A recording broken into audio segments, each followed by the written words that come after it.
Ini pertanyaan tentang rokok. Zaman Nabi tidak ada rokok.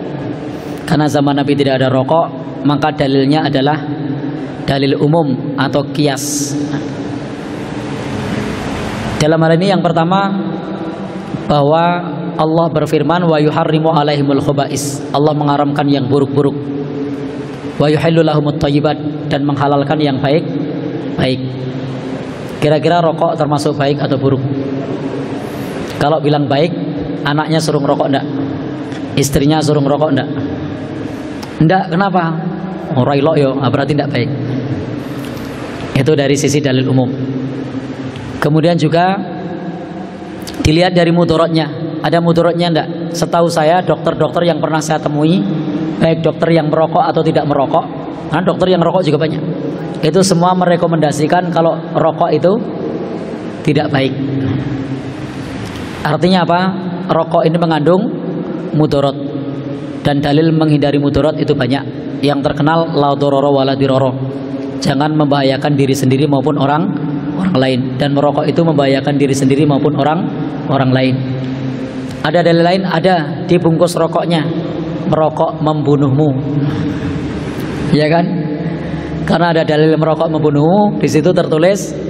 Maka Al-Quran mengatakan wala tulqu bi aidikum ila tahlukah, jangan jerumuskan kepada kebinasaan. Ada lagi wala taqtulu anfusakum, jangan bunuh dirimu sendiri, dan lain-lain. Kita ambil itu saja. Dari sisi itu maka rokok bisa diambil kesimpulan hukumnya antara dua.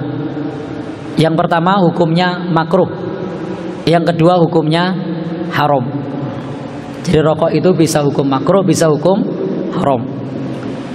Nah, kalau saya pribadi memilih pendapat yang hukumnya haram, bukan makruh. Kenapa hukumnya haram? Mengganggu diri sendiri maupun orang lain, dan kandungan racunnya lebih banyak daripada manfaatnya.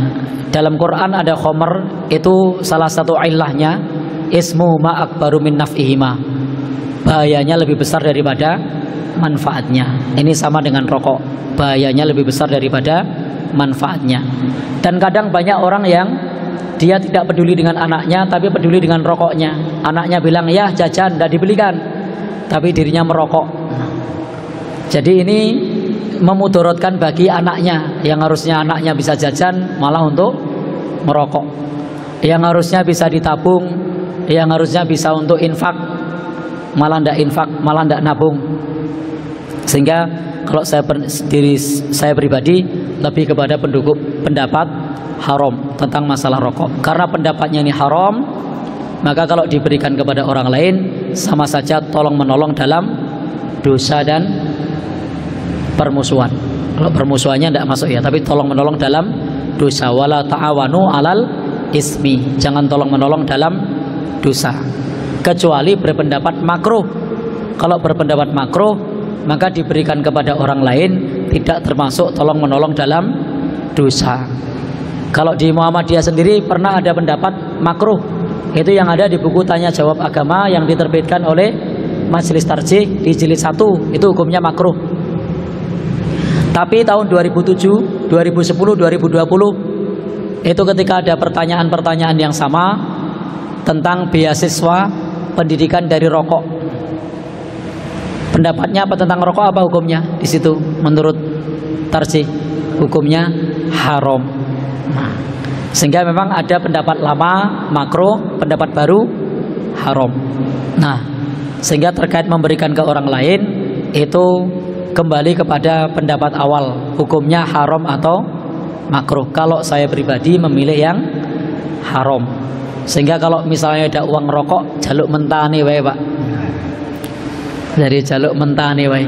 Yen ngapunten kula mboten udut, kula nyuwun mentane mawon gitu. Pripun, Pak? Saya punya pendapat awal, punya konsekuensi. Iya, punya konsekuensi, betul. Iya. Dan kita membiarkan orang merokok dengan pendapat haram, dan saya tidak membiarkan orang berbuat dosa, dan kita termasuk haram. Iya. konsekuensi dari itu karena saya nggak berani melarang orang yang lain, tidak berani mengingatkan ya, ini ya saya berikan dulu. Oh ya, jadi sah-sah saja dalam istihad di dalam apa hal yang terkait dengan fikih itu, apalagi ini nasnya di zaman Nabi tidak ada, lalu kemudian muncul perbedaan pendapat, itu satu hal yang normal, satu hal yang normal. Kalau yang namanya amar ma'ruf nahi mungkar itu tidak bisa dilakukan dalam kaidah amar ma'ruf nahi mungkar, itu tidak bisa dilakukan dalam perkara khilafiyah. Karena ini khilafiyah, maka nahi mungkar rokok itu tidak bisa dilakukan. Berbeda dengan perkara yang disepakati, itu bisa dinahi mungkar.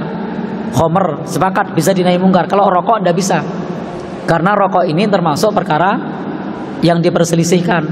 Karena termasuk perkara yang diperselisihkan, maka tidak ada nahi mungkar dalam perkara yang diperselisihkan. Kita baru bisa nahi mungkar dalam perkara yang disepakati.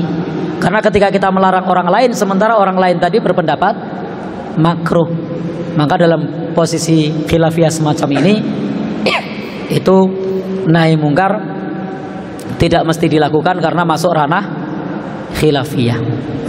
Jadi itu diantara kaidah nahi mungkar. Kita tidak bisa nahi mungkar dalam perkara-perkara yang berbeda pendapat. Maka kalau ada orang yang melakukan sesuatu yang itu ranahnya khilafiyah, lalu kemudian dicegah, itu tidak bisa dibenarkan. Tetapi sesuatu yang disepakati nahi mungkar itu bisa dijalankan. Jadi kalau terkait apa yang jenengan sampaikan tidak bisa mencegah, itu tidak masalah karena ini ranah khilafiyah. Jadi dalam ranah khilafiyah itu konteksnya adalah berlapang dada terhadap perbedaan pendapat. Karena kita punya pandangan haram, orang lain punya pandangan makruh, ya sudah, tidak bisa dihukumi sebagai kemungkaran karena ada beda pendapat. Bisa dipahami ya? Wallahu a'lam bishawab.